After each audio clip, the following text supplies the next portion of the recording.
सिंहगढ़ एक बहुत ही सुखद राज्य था, जहाँ की प्रजा राजा जयवीर सिंह और रानी रूपवती की तारीफ किया करती थी। लेकिन फिर भी जनता के सबसे चहीते थे राजकुमार रघुवीर सिंह। और क्यों ना हो, राजकुमार थे भी वैसे। वे बचपन से ही हर कला में निपुण थे। महाराज अपने बेटे को शस्त्र चलाना सिखाते थे और दूसरी ओर महारानी अपने बेटे को वेदों का ज्ञान देती थी। इंसान का सबसे पहला फर्ज है इंसानियत। उसके दिल में दया, करुणा और प्रेम की भावना भरपूर होनी चाहिए। युवराज रघुवीर सिंह अपने माता की हर बात को अच्छे से समझते थे। समय के साथ युवराज एक शक्तिशाली युवक बन गए।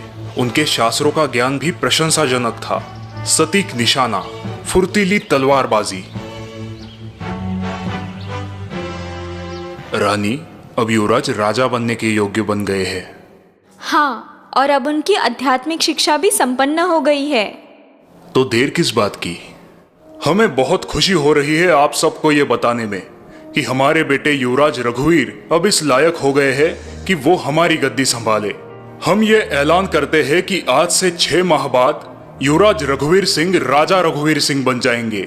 एक और बात, युवराज का राज तिलक होने से पहले उनके विवाह की शहनाई सारे राज्य में गूंजेगी।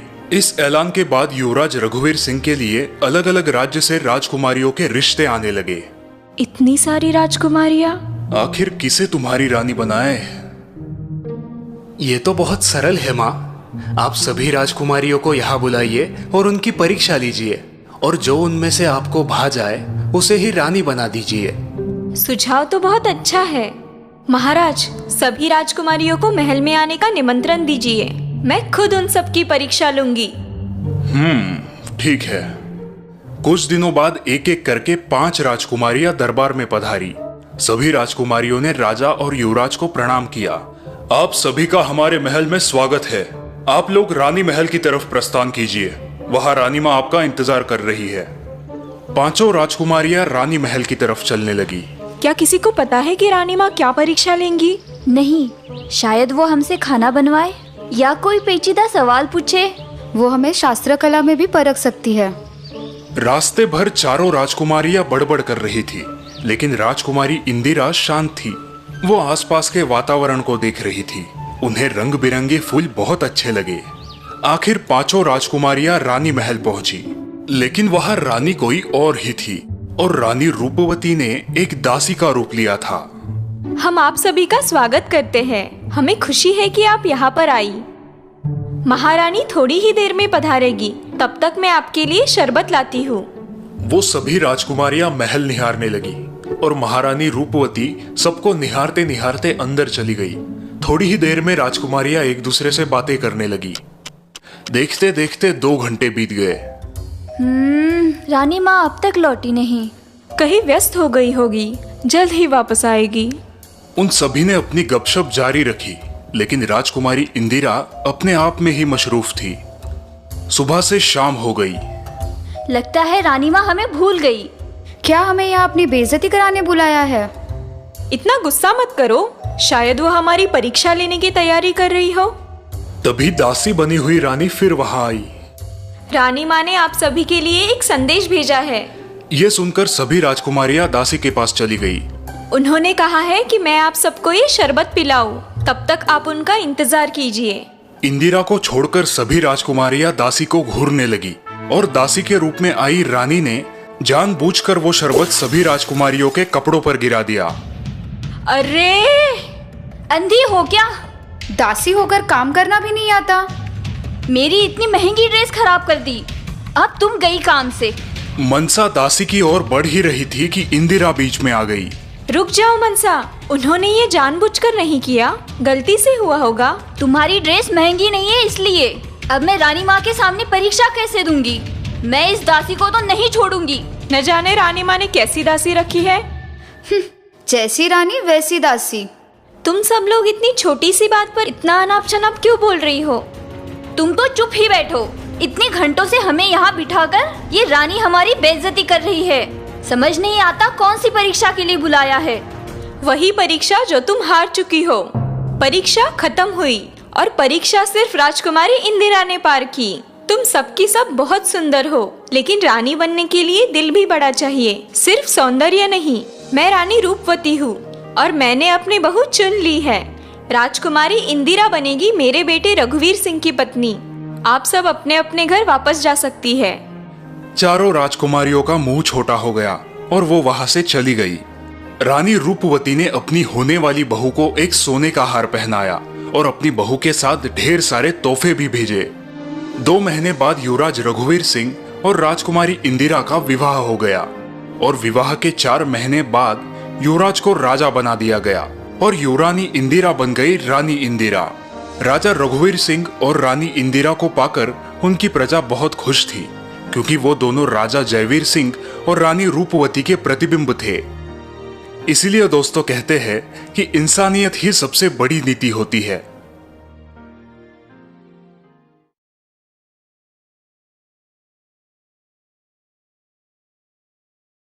एक गांव में रामू नाम का एक लड़का रहता था। रामू बड़ा ही आलसी था, उसे काम करना बिल्कुल पसंद नहीं था। रामू अपनी माँ के साथ रहता था। उसका ये आलस देखकर माँ उसे हमेशा डांटती रहती। बेशरम, कब तक घर में बैठेगा? कुछ काम कर, जब देखो तब सोता रहता है, निकम्मा कहीं का। सारा समय क्यों मुझ पर चिल्लाती रहती हो माँ? अभी मेरी उम्र ही क्या है।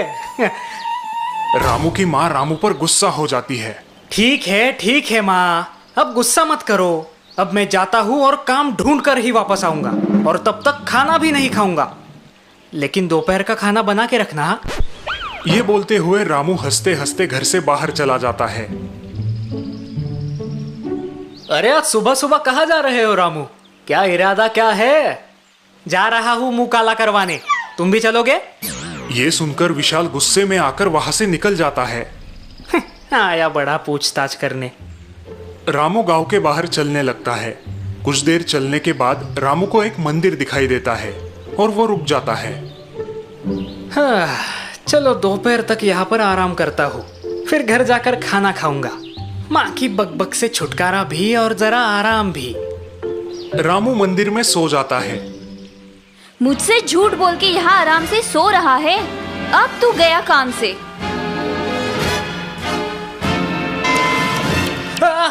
ओए, मत मारो माँ, मत मारो, मैं जाता हूँ काम पे। ओए, ये तो सपना था। लगता है मुझे कुछ काम ढूंढना ही होगा, नहीं तो माँ सपने में आके भी मारेगी। लेकिन मुझे ऐसा काम ढूंढना होगा जिसमें ज्यादा मेहनत ना हो। मैं कर दूंगा तुम्हारे सारे काम, तुम करना सिर्फ आराम ही आराम। अरे कौन बोला भाई? किसकी आवाज है? हुनर मेरा लाजवाब है, ये मेरी आवाज है। रामू का ध्यान उस बोलने वाले शंख पर गया और रामू हैरान हो गया। क्या तुम एक जादुई शंख हो? हाँ, मैं तुम जो कुछ भी चाहोगे वो सब दे दूंगा। क्या तुम मुझे इतना पैसा दे सकते हो जिससे मुझे कभी कोई काम करने की जरूरत ना पड़े? हाँ जरूर, लेकिन तुम्हें उसके बदले में मेरा एक काम करना होगा। क्या तुम तैयार हो? कौन सा काम? बोलो। तुम्हें मुझे एक बोरी चावल के नीचे दबा के रखना होगा।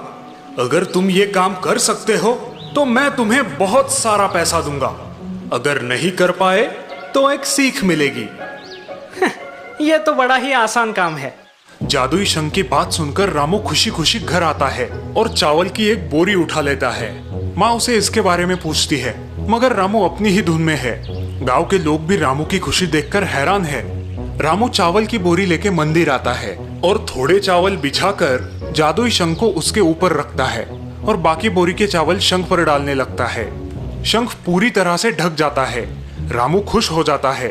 तभी अचानक चावल नीचे से खिसकने लगता है और शंख ऊपर आता है। ये ऊपर कैसे आ गया? करो और एक बार कोशिश करो। रामू शंख को फिर से ढकता है, लेकिन शंख वापस ऊपर आ जाता है। रामू बार बार कोशिश करता है, लेकिन शंख ऊपर ही आता रहता है। रामू पसीने से लथपथ हो जाता है और थक जाता है। गांव के लोग रामू की हालत देखकर रामू पर हंसने लगते हैं। अरे रामू, तुम बूढ़े हो जाओगे, पर शंख को चावल के नीचे नहीं दबा पाओगे। शंख कभी चावल के नीचे नहीं दबता रामू। गांव वाले रामू पर हंसते हैं और वहां से निकल जाते हैं। रामू हताश होकर वहीं बैठ जाता है। इतनी मेहनत करके मुझे कुछ नहीं मिला। ऐसे कैसे? एक सीख तो जरूर मिली ना। कौन सी सीख? बिना मेहनत के दुनिया में कुछ नहीं मिलता।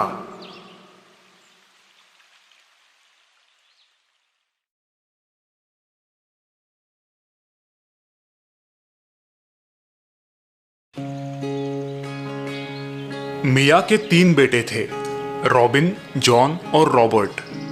पति के गुजरने के बाद मिया ने बड़ी मेहनत से अपने तीनों बेटों को बड़ा किया था। तीनों ही बेटे होनहार और नेक थे। रॉबिन की अनाज की दुकान थी, जॉन एक चर्च में काम करता था और रॉबर्ट किसी व्यापारी के खेतों में मजदूरी किया करता था।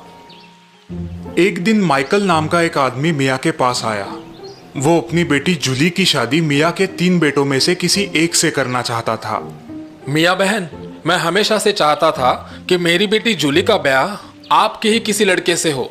वो बहू बन के आपके घर में आए और आपके घर की रौनक बढ़ाए। अरे ये तो हमारा सौभाग्य होगा। आप मेरे पति के पुराने मित्र जो है, और जूली भी तो कितनी प्यारी और सुंदर लड़की है। लेकिन आप उसका विवाह मेरे किस लड़के के साथ करना चाहते हैं? इसका फैसला हम 1 साल बाद करेंगे। पहले मैं उन तीनों से मिल तो लूं। इतना कहकर माइकल सबसे बड़े बेटे रॉबिन के पास गया। बेटा रॉबिन, मैं कुछ दिनों के लिए यात्रा पर निकल रहा हूँ। क्या तुम कुछ दिनों के लिए मेरी ये अनाज की बोरी संभाल सकते हो? हाँ माइकल अंकल, क्यों नहीं। आप निश्चिंत होकर यात्रा के लिए निकल पड़िए। और इस तरह से माइकल जॉन और रॉबर्ट से भी मिला और उसने उन्हें भी अनाज की एक एक बोरी संभालने के लिए दे दी और वो खुद यात्रा के लिए निकल पड़ा। करीब करीब 1 साल बाद माइकल यात्रा से लौट आया। सबसे पहले वो रॉबिन से मिलने के लिए उसकी दुकान पर पहुंचा।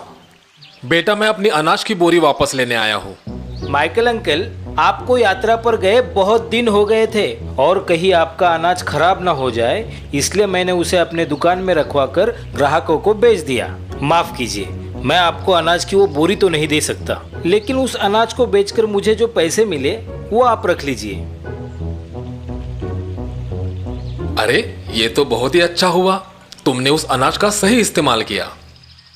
और इतना कहकर पैसे लेकर माइकल अब चर्च में जॉन के पास आ पहुंचा।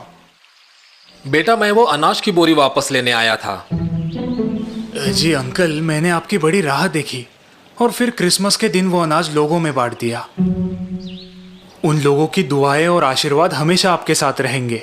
दान धर्म, अरे वाह, ये तो बड़े पुण्य का काम है बेटा। मैं खुश हूं कि तुमने उस अनाज का सही इस्तेमाल किया। अब माइकल सबसे छोटे बेटे रॉबर्ट के पास पहुंचा। रॉबर्ट अपने खेतों में काम कर रहा था। बेटा रॉबर्ट, मैं अपनी अनाज की बोरी वापस लेने आया था। अरे माइकल अंकल, आ गए आप। आइए मेरे साथ। आपको तो पता है माइकल अंकल, पहले मैं एक व्यापारी के खेतों में काम किया करता था और बाद में मैंने उससे वो जमीन खरीद ली और उसे कसके आपने दिया हुआ अनाज उसमें बो दिया। फसल बड़ी अच्छी आई और मुझे मुनाफा भी बहुत हुआ। उसमें से कुछ बोरियां मैंने यहाँ पर संभाल के रखी है। आप उसमें से जितनी चाहिए उतनी बोरियां ले सकते हैं। बेटा, उसकी कोई जरूरत नहीं, ये सब तो तुम्हारी मेहनत का ही फल है। मैं तो सिर्फ तुम तीनों भाइयों की परीक्षा लेना चाहता था। परीक्षा? वो किस लिए? तुम्हें जल्द ही पता चल जाएगा। और इतना कहकर माइकल मिया के पास आया। कहिए माइकल जी, क्या फैसला लिया आपने? मिया बहन, मैं अपनी बेटी जूली की शादी आपके सबसे छोटे बेटे रॉबर्ट के साथ करना चाहता हूँ, क्योंकि उसी ने मेरे दिए हुए अनाज का सही इस्तेमाल करते हुए अपने होनहारी और मेहनती होने का सबूत दिया है। वही मेरी बेटी के लिए सबसे काबिल लड़का है। अरे वाह माइकल जी, मुझे आपके इस फैसले से बड़ी खुशी हुई। आखिरकार आपकी जमाई की खोज पूरी हो ही गई। हाँ बहन, मुझे मेरा जमाई मिल गया। और इस तरह से माइकल की बेटी जूली की शादी मिया के सबसे छोटे बेटे रॉबर्ट के साथ हो गई और दोनों ही एक सुखी दाम्पत्य का जीवन बिताने लगे।